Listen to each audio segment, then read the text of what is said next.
안녕하십니까? 3강은 신자유주의 교육개혁에 대해서 알아보겠습니다. 지난 시간에 평등주의 교육에 대해서 수업을 했죠. 그래서 이제 평등주의 교육에 입각해서 많은 사회에서 상당 기간, 수십 년에서 100년 가까이 또 이렇게 유지를 해왔습니다. 그런데 이제 평등주의 교육이 상당한 한계에 부딪혔다고 지난 시간에 말씀을 드렸죠. 첫 번째는 국가가 과다하게 개입을 하게 되고, 또 국가 예산이 지나치게 많이 쓰여지고, 그러는데 학력은 좀처럼 향상되지는 않고, 학생들은 중도 탈락자들이 생기고 많은 나라에서, 또 사교육이라든지 사립학교를 가게 되고, 우리나라 같은 이제 사교육으로 가게 되고, 그래서 많은 사람들이 세금은 많이 부담하는 반면에 과연 이 학교가 제대로 하고 있는가, 들어간 돈만큼 제대로 하고 있는가, 이제 그런 거에 대한 회의를 많이 가진 거죠. 그거에 대안으로 일정한 더 몇십 년 동안 지난 한 20년 이상 또 지속됐던 게 신자유주의 개혁이었습니다. 그거에 대한 특징을 갖다 이번 시간에 좀 알아보겠습니다. 어떤 일들이 지나갔는지요. 제목은 신자유주의 교육개혁과 학교 선택대인데, 이것도 좀 오래전에 제가 여기에 관련된 논문을 쓴 적이 있습니다. 그래서 좀 더 자세히 공부하실 분들은 이 논문을 찾아서 읽어보시면 됩니다. 그러면 이제 신자유주의 교육개혁의 특징이 어떤 것들이 있는가, 그러니까 신자유주의 개혁과 마찬가지로 이제 과다한 평등주의에서 일어나는 국가의 개입을 갖다가 좀 축소하자. 왜 그러냐면 국가가 과다하게 개입을 한다는 것은 두 가지 문제를 일으킨다고 얘기했죠. 예산을 과다하게 쓰는 것과 두 번째는 국가가 개입을 함으로 인해서 자율성과 다양성이 침해를 받는 것. 그런데 국가가 개입을 해서 결과가 좋아지는 것이 아니라 점점 더 나빠지니까 사람들이 회의를 하기 시작을 한 겁니다. 그래서 이제 다른 방법으로 해보자. 이렇게 얘기를 한 거죠. 국가 역할을 좀 축소를 해보자. 국가라는 특성이 상당히 강제성이 있다 보니까 관료제의 성격도 강하고, 실제로 하려고 그런 일보다 타성이 붙어서 간섭하는 일들이 굉장히 많아지거든요. 많은 나라에서. 실제로 그러지 않습니까? 지난 시간에 각급 학교에 교육청이 관여하는 부분들이 실제로 평등을 조절해서 하기 위해서 관여를 하는 것이라기보다 어떤 간섭을 하는 게 어떤 타성에 젖어서 그런 측면도 상당히 있다고 말씀을 드렸죠. 이제 그런 측면이 있습니다. 두 번째는 이제 사람들이 오해를 하고 있는데, 이게는 신자유주의 개혁은 공급자 간의 경쟁을 말하는 겁니다. 그러니까 만약에 민영화를 시킨다고 하면은요, 예를 들어서 어떤 정부 기관을 민영화를 시킨다면 굉장히 친절해지겠죠. 과거에 제가 좀 어린 시절에는 택배라는 게 존재하지 않았습니다. 그러니까 우체국, 소포만 존재했죠. 그러다가 택배가 생기고 난 다음에는 우체국 택배도 같이 생기고 상호 경쟁을 하면서 굉장히 우리나라가 택배가 제일 가장 편리하다고 이야기를 하죠. 외국인들이 살면서 한국이 좋은 점 하면 1, 2, 3위 안에 꼭 들더라고요. 저렴하고 택배가 굉장히 강하다. 그게 이제 민간 부분에 있어서 많은 부분 이제 그게 생겼기 때문에 경쟁이 생겨서 그런 거죠. 그러니까 학교도 마찬가지로 여기서 이제 공급자라고 그러면 이상한데, 학교가 이전에 평등주의 이제 학교였을 때는 예산도 1인당 학생 1인당 교육비가 그대로 나오고, 또 경쟁하지 않아도 학교가 자동으로 다 근거리 배정을 해주고, 그렇게 별로 어려움이 없지 않았습니까? 그런데 이제 학교 선택권을 강화하면은 공립학교도 긴장을 하는 거죠. 인기가 없는 학교들이라든지 열심히 가르치지 않는 학교들, 좀 그런 학교들은 학부모들이나 학생들이 선택을 하지 않으니까 이제 그런 거를 아이디어에서 이제 착안을 한 겁니다. 공급자 간의 경쟁을 시키자, 이런 측면이죠. 그래서 이제 이 민영화, 네 번째는 민영화 부분인데, 이 부분은 미국이라든지 이런 데서는 이렇게 있었던 이렇게 두드러진 특징은 아니고요. 영국에서 일부 시도했던 겁니다. 그러니까 학교에서 굉장히 뭐 할렘이라든지 굉장히 이렇게 결과를 좋지 않게 내는데 교사들도 정말 기피하는데 뭐 할렘 같은 데 있지 않습니까? 가서 신변이 위험할 정도로 위험한데 교사들이 그런 데를 뭐 교회라든지 사회봉사단체든지 기업에 대해 아주 극히 일부러요. 한 3% 정도. 그러니까 전체가 그렇다는 게 아니고요. 그런 학교들을 한번 이렇게 위탁교육을 시켜본 겁니다. 그래서 좀, 그러니까 그 사람들은 영리를 목적으로 그걸 맡은 게 아니라, 이제, 맡아서 그 학교를 기간을 주고, 뭐 한 3년 기간을 주고, 그 학교를 운영을 해봐라. 그래서 결과가 좋으면 계속 맡기는 거고, 결과가 안 좋으면 회수해서 걷어들이는 거고, 그러니까 교육 부분은 과감하게 민영화를 할 수 있는 부분이 아니죠. 항상 공공성을 강화해야 되니까, 다른 여타 공공 부분이 민영화를 하거나 뭐 국가 효과를 축소하거나 이러더라도 학교가 이제 가장 늦는 건 사실입니다. 그럴 수밖에 없고 학교를 아주 파격적으로 변화를 하거나 학교 교육을 파격적으로 개혁을 하는 건 바람직하지 않습니다. 교육이라는 거는 점진적으로 일어나야지 학생들한테 미치는 효과도 상당히 적고요. 그것이 긍정적으로 나타날지 부정적으로 나타날지 모르기 때문에 그러니까 아주 미미하게 3% 정도 이렇게 영국에서 실시되었습니다.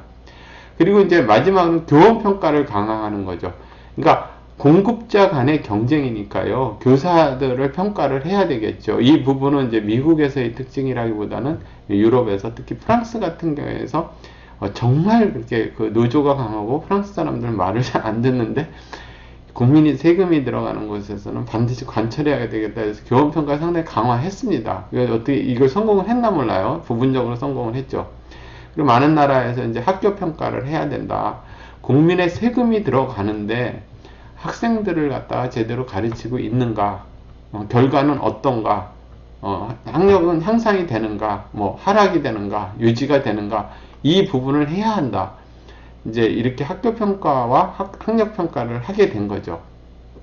그거로 인해서 이제 외부에서 그 학부모들도 이 학교가 제대로 하고 있구나, 하고 있지 않구나, 이제 이런 문제를 판단할 수 있는 거죠. 우리나라는 이제 학력 평가도 학교 평가도 교원노조에서 강력히 반발해서 제대로 하지를 못하게 거의 방해하는 수준이죠. 물론 교원 평가도 뭐 어렵게 만드는 수준이고 각 나라에서 교원 평가에 반발하는 건 사실입니다. 왜냐하면 교원 노조 입장에서 자신들이 평가받는 건 싫겠죠. 그렇지 않겠습니다. 그렇지만 그렇게 된다면은 국민의 세금으로 다 운영되지 말아야죠. 그렇지 않습니까? 국민의 세금으로 다 운영된다면 평가를 받아야 하는데 이 논리가 이제 힘의 논리가 작동이 되는 것 같습니다. 많은 부분.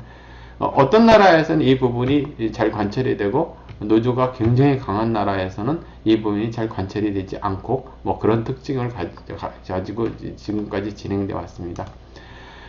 그러면 전반적으로 신자유주의 교육개혁에 대한 찬성 입장이 있고요.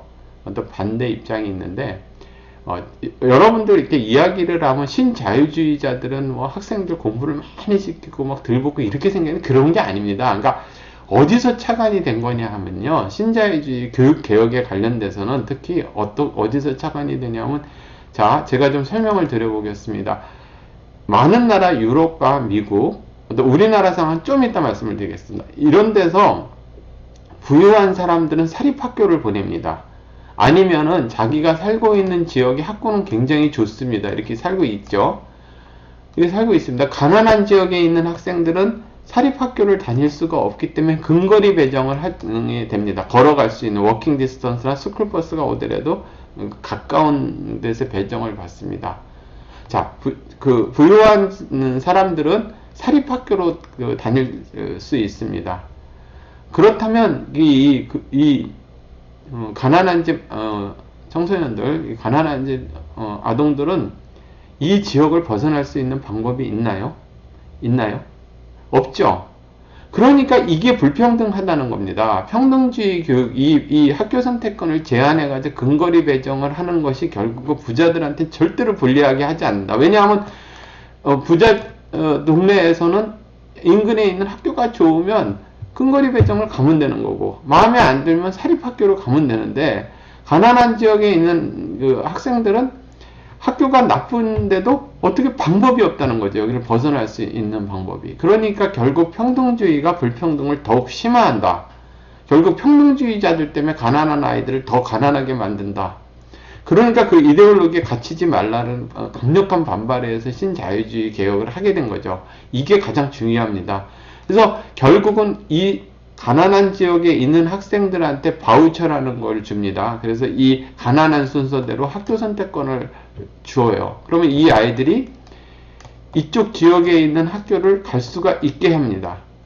허용을 합니다. 가난한 순서대로. 물론 예산에 한계가 있으니까 모든 학생이 가고 싶은 학생이 다 가는 게 아니라 저소득 학생일수록 본인이 원하는 경우, 학부모가 본인이 원하는 경우 줍니다. 그래서 이쪽 지역으로 갈 수가 있게 만들어줬습니다.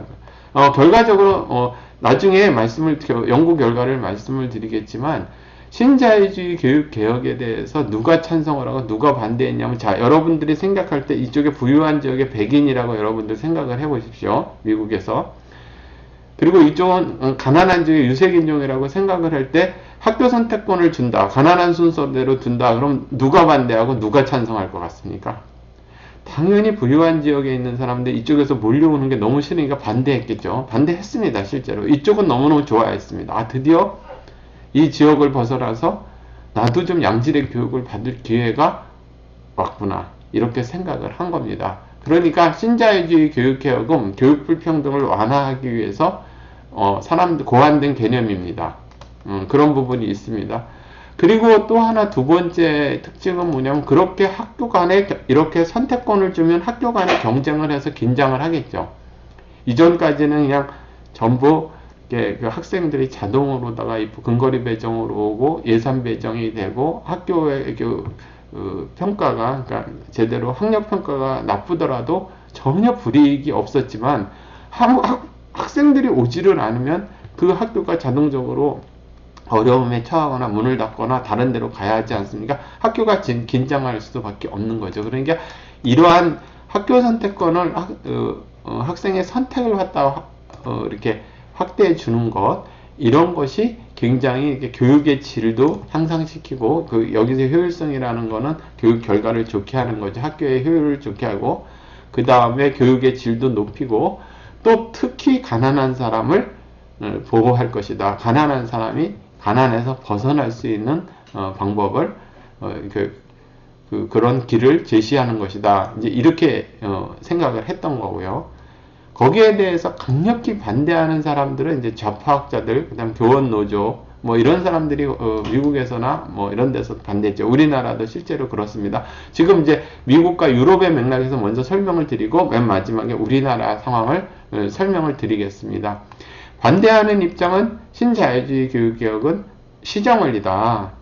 그러니까 민주주의에서 교육은 국민의 주권인데, 교육이 국민의 기본권인데 결국은 소비자 주권으로 전락을 시켰다. 공급자 간의 경쟁, 결국 시장에서 공급자 간의 경쟁을 해도 결국은 돈 많은 사람이 최고 아니겠는가, 가장 유리하지 않겠느냐, 이렇게 주장을 하는 거죠. 그리고 강력하게 반대를 하는 거죠. 그리고 결국은 이렇게 되면 공교육은 악화될 것이다, 약화될 것이다, 이렇게 이제 본 거죠. 실제로 이제 그런 측면도 있는 게, 이 부분이 반대하는 입장이 전부 맞는 건 아닙니다. 이 부분에 있어서 이제 어느 정도 수긍이 가는 부분도 좀 있는 게, 이제 이게 학교 선택권을 주면은 열악한 지역에 있는 학생들은 다 빠져나갈 거 아닙니까?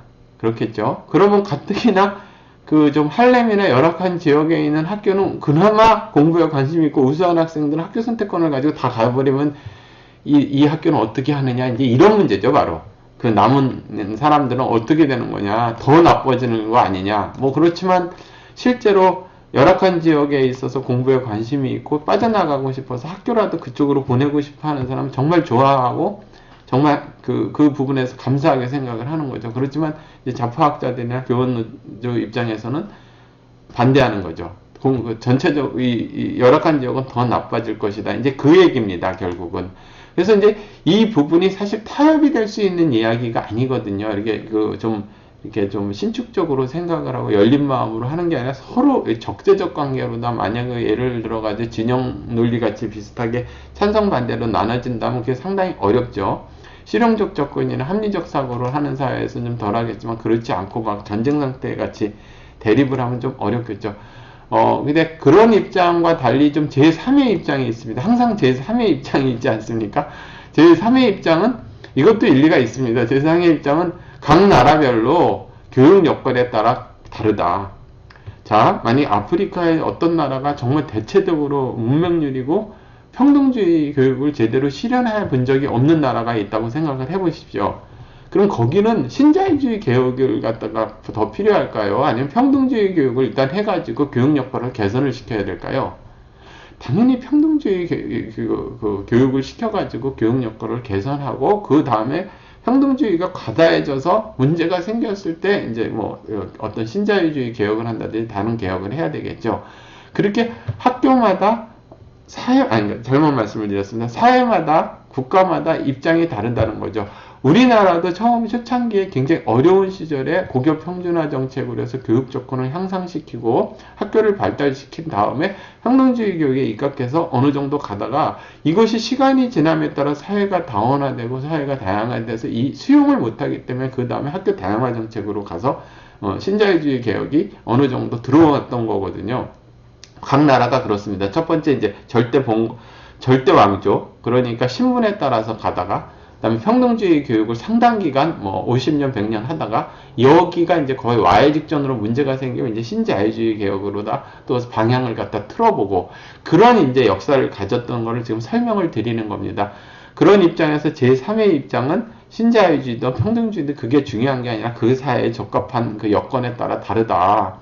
그리고 뭐 아프리카나 어떤 나라 같은 경우는 국가 예산이 없어가지고 평등주의 교육도 제대로 할 수가 없는데 그 돈을 들일 돈이 없으면 사립이라든지 그쪽에다가도 사학에다가 맡겨가지고 거기서라도 교육을 시키게 해야지. 그러니까 너무 이렇게 경도돼서 교육에 있어서 어떤 입장을 고수할 필요가 없다. 이데올로기를 고수하거나 어떤 그러한 이념적인 걸 고수할 필요가 없다. 이렇게 보는 입장이죠. 이 맞죠? 이 이야기도 상당히 맞는 이야기죠. 그리고 이제 이 좀 약간 추상적인데 세계화 그 평등주의 뭐 신자유주의 이런 거를 넘어서 이제 보편적으로 세계화에 걸맞는 모든 사람들이 다 받아들일 수 있는 교육 이념이나 교육 시스템을 갖다 만들어야 된다. 이렇게 이제 추상적인 얘기를 하는 사람도 있습니다. 근데 이건 아직 확립이 안 된 것 같아요. 그리고 이제 또 한 입장에서는 자연주의, 생태주의 입장에서 보완하다. 뭐 국가가 모두 교육이나 복지를 갖다 다 생각해야 되느냐. 지역에서 이렇게 가정교육이라든지 아니면 홈스쿨링이라든지 아니면 지역에서 품앗이로다 서로 공부를 시키고 이런 교육도 중요하다. 이제 자연주의, 생태주의는 이제 그런 입장이죠. 제3의 입장 중에서. 그러니까 우회가 그 사회 여건마다 다르다. 이거는 좀 이제 좀 괜찮은데 밑에 두 번째는 너무 추상적이고 세 번째는 그럼 국가가 그래도 교육을 책임을 져야죠. 그게 신자유주의든 평등주의든 생태주의 뭐 개인한테 홈스쿨링 맡기고 저 품앗이하고 이래가지고 뭐 초등학교부터 대학 고등학교까지 보완은 될 수 있겠지. 일부 보완. 이게 전적으로 제도가 될 수는 없는 거죠. 뭐 그런 거에 있다라는 거를 여러분들이 좀 알고 계시면 될 것 같습니다. 그래서 이제 학교 선택권의 갈등이 이제 어떤 문제하고 관계가 되느냐 하면요. 오늘도 또 30분 정도 수업을 하겠습니다. 이제 자유와 평등에 대한 갈등인 거죠. 첫 번째는 자유와 평등. 예를 들어서 평등주의 입장에서는 교육 평등이 굉장히 중요하고 공동체 의식도 굉장히 학교에서 키워야 되고 사회적 약자를 보호해야 한다. 이제 그런 측면을 강조하는 거고 좀 자유 쪽을 좀 선호하는 사람들은 그런 문제들 때문에 다양성이 침해하고 원래 자유민주주의는 개인의 바탕으로 이루어지는 건데 집단이 아니라 개인입니다. 원래 자유주의는 개인의 입장에서 자유민주주의는 개인이 가장 소중한 겁니다. 여러분 만약에 예를 들어서 다문화주의라 해서 다문화로 해서 이슬람권에 있는 사람들이 와서 살고 있는데 자유민주주의 체제에서 우리 이슬람권에서 우리는 남녀가 유별하기 때문에 딸은 보내지 않겠어요. 이랬을 때 어떻게 하실 겁니까? 그렇지 않죠. 여기는 자유민주주의 체제이기 때문에 남녀 평등하기 때문에 딱 반드시 보내야 됩니다. 이렇게 얘기해야 되는 거죠. 마찬가지로 나는 그 자녀 중에서 나는 이슬람을 믿지 않고 나는 뭐 다른 종교를 믿겠습니다. 아니면 아예 믿지 않겠습니다. 그랬을 때 부모가 강제하려고 그러면 안 된다고 얘기해야 되죠. 왜냐하면 자유민주주의 체제는 집단보다도 개인이 일단 중요한 겁니다. 개인의 자유와 기본권을 침해하지 말아야 되죠. 그 이후에 문화라든지 뭐 그 사람들의 어떤 관습이라든지 그런 거는 인정해 줄 수 있는 거예요. 여기도 마찬가지입니다. 이러한 모든 부분도 굉장히 중요하지만 개인의 선택권을 제한할 수 있는 건 아니다. 이렇게 보는 거죠. 그리고 가장 중요한 거는 평등주의 때문에 가난한 아이들이 근거리 배정으로 못 사는 지역을 벗어날 수 없게 만드는 건 어떻게 책임을 질 거냐. 당신네들은 이제 맨날 하는 얘기가 이제 평등주의 강조하고 맨날 평등 그러는 사람들 왜 자녀들은 전부 조기 유학 보내고 당신네들은 왜 전부 사립학교 보내느냐. 왜 그리고 제자들한테만 공립학교 다니라고 그러고 가난한 지역에 다니라고 그러냐. 이제 그 문제죠. 우리나라도 뭐 좌파 교육감들 보면 거의 다 뭐 조기 유학 보내놓고 또 특목고 보내놓고 자사고 보내놓고 학생들한테는 학교는 공부하는 곳이 아니다. 뭐 참교육 받는 곳이다. 이렇게 얘기하지 않습니까? 이게 똑같습니다. 중국 공산당들도 보면은요. 한 1%도 채 안 되는 사람들 보면 그 상위 한 0.1%에 있는 공산당들 다 미국 영주권 가지고 있어요. 자녀들. 그리고 미국에 갖다 놓습니다. 사립학교에. 그리고 국내에서도 초호합한 사립학교를 보내고 있습니다. 그리고 이제 불쌍한 인민들만 평등주의 교육에서 노예노동의 뭐라고 그래야 되나? 예비자들이라고 그래야 되나요? 그러니까 제자들은 좌파 교육감들, 뭐 좌파 사람들은 제자들은 이제 노예노동을 할 예비자들이고 자녀들은 이제 좀 예외인 거죠. 항상 예외. 그러니까 이런 문제가 항상 있는 겁니다. 심하게 있는 거죠. 그러니까 좀 위선적인 나라일수록 이게 심하게 나타나요. 중국 공산당이나 뭐 이런 데서 뭐 북한이나 이런 데서 심하게 나타나고 좌파가 좀 이렇게 극세를 하는 데에서는 위선적인 것이 정말 심하게 나타납니다. 이거는 제가 이렇게 너무 많이 봐서 더 이상 말씀을 드리지 않겠습니다. 그리고 이제 두 번째는 민주주의에 대한 해석에 대한 갈등이 있는 거죠. 해석이 뭐냐면 하나는 교육을 기본권으로 보는 거고 하나는 그래도 자유를 침해할 수는 없다. 기본권도 좋지만 공립학교도 질적 개선을 해라. 왜 그것 때문에 개인의 자유까지 선택권까지 그렇게 하느냐 이제 그런 문제가 있는 거고요. 이제 효율성과 공공성과 효율성의 갈등 그거는 이제 교육평등 시간에 제가 자세히 다뤘기 때문에 너무 시간이 지체돼서 넘어가도록 하겠습니다. 그러면 누가 더 지지를 하는가? 미국이나 이런 상황에서 학교 선택권을 확대를 하면 누가 더 지지를 하는가? 여러분 제가 말씀을 드렸죠. 가난한 지역에 있는 사람들은 학교를 벗어날 수 있는 방법이 없는데 바우처를 줘가지고 벗어날 수 있게 해줬죠. 그러니까 당연히 미국 상황에서는 더 가난한 사람들이 절대적으로 좋아하게 됐습니다. 그리고요. 첫 번째는 이제 그렇게 실제로 이제 결과들을 보면 이제 그런 거고요. 두 번째는, 여러분들 보면은 이제, 정보 획득을 갖다 그럼 누가 더, 하는데 유리하는가? 여러분들 누가 더 유리할 거예요? 정보 획득에 있어서는.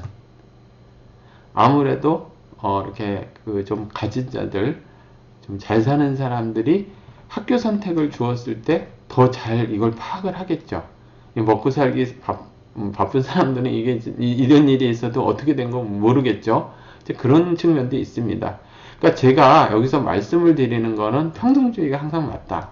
신자유주의가 괜찮다.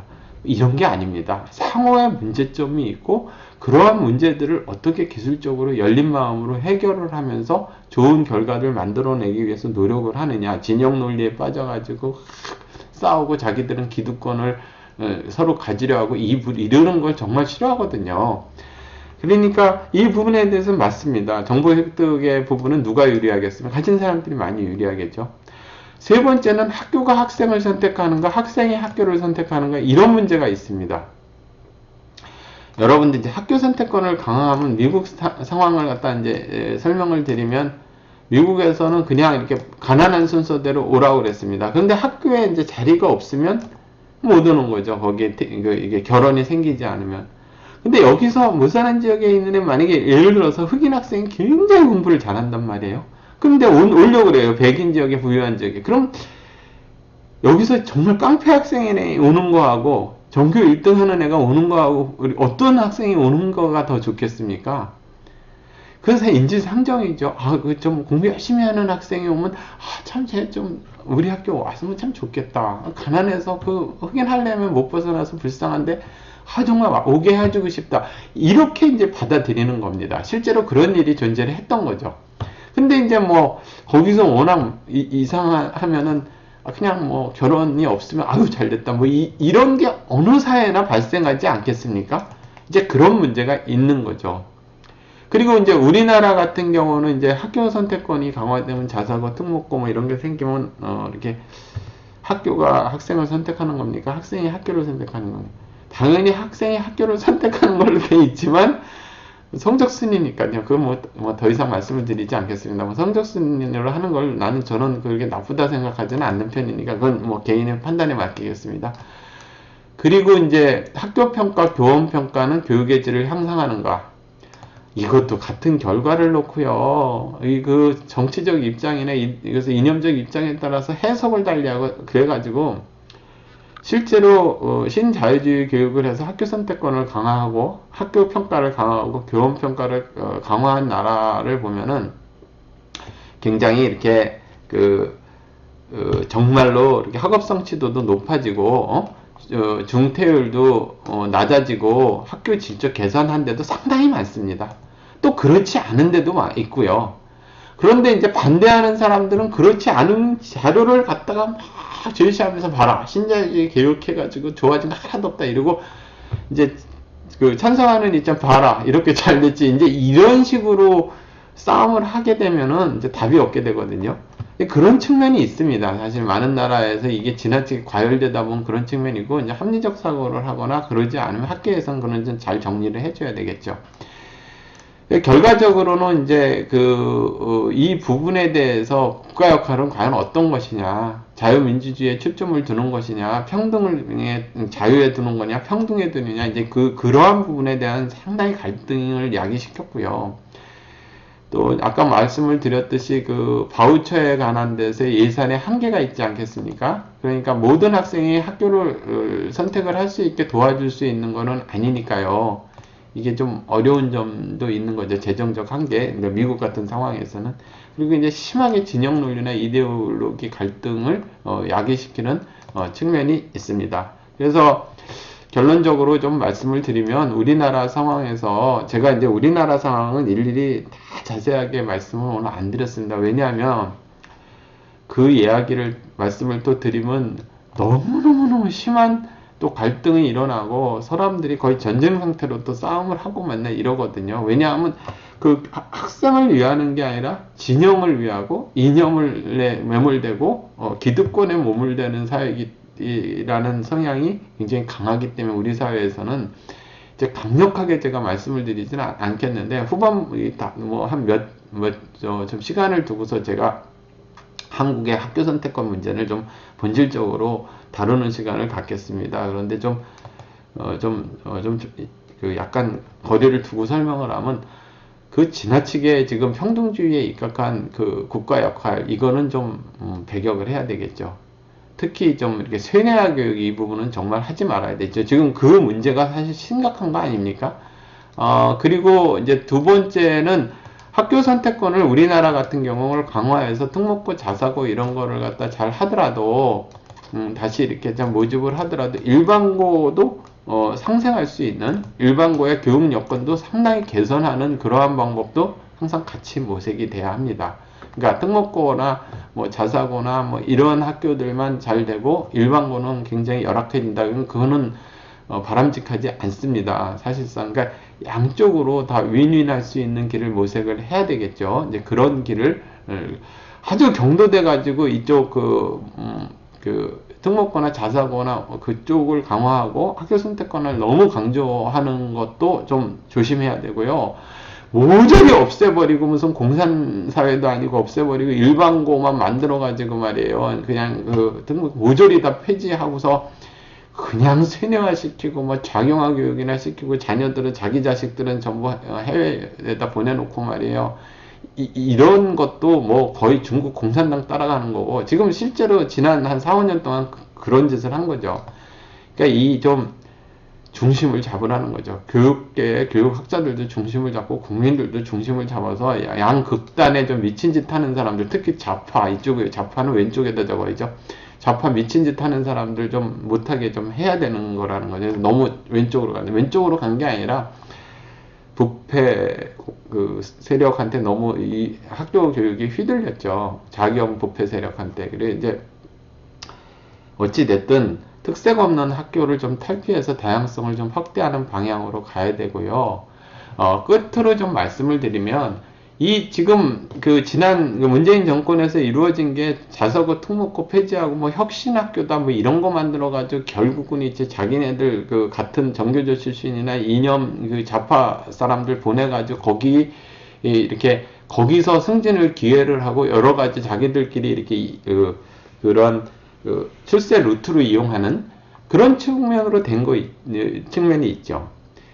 그리고 학교 선택권에 관련된 문제는 정말 학생을 원하는 게 아니라 그 좌파 세력의 먹이 사슬을 어떻게 유지하느냐, 기득권을 어떻게 유지하느냐의 어떤 이념, 그게 사실 안의 본질이고, 그리고 학교 선택권의 문제를 이념투쟁으로 변질화시켜서 자기 진영을 강화하면서 똘똘 뭉치게 하면서 결국은 자기네들끼리 영원히 그 권력을 영속화시키기 위한 수단으로 항상 이 학교 선택권 문제나 뭐 사학을 탄압하거나 뭐 특목고 자사고를 없애거나 그런 거죠. 사실 정말로 평등이라든지 자유민주주의 체제를 위해서 그런 건 아니죠. 그런 건 아니죠. 그렇다고 그러면은 그 언행일치가 돼야 되고 그런 위선적인 모습이 아니어야 되겠죠. 그러니까 정말 이렇게 말씀을 드리면 제가 이제 정말로 이렇게 끝으로 말씀을 드리면은요, 이런 자세가 필요합니다. 교육은 교육 논리로 풀어야 되는 거예요. 그러니까 정치 논리나 이념 논리나 또 뭐 좌파 시험장이라든지 뭐 좌파의 그 무슨 먹이사슬로 이용하기 위해서 학교 교육을 갖다 장악하고 뭐 이러면 안 된다는 거죠. 그냥 학교는 한마디로 뭐 하는 겁니까? 공부하는 데예요. 잘 살든 못 살든 이쁘든 안 이쁘든 키가 크든 작든 학교는 공부하는 데입니다. 이념투쟁하는 데가 아니고 세뇌화 받는 데가 아니에요. 그렇죠? 그러니까 그 교육 논리에 충실하게 그 자유와 평등 문제도 풀어가기를 정말 바라봅니다. 우리 사회 정말 성숙한 사회로 이념이 아니라 교육 논리로 학생을 위해서 개혁이 진행되기를 바라봅니다. 그러면서 이 수업 마치겠습니다. 자, 감사합니다.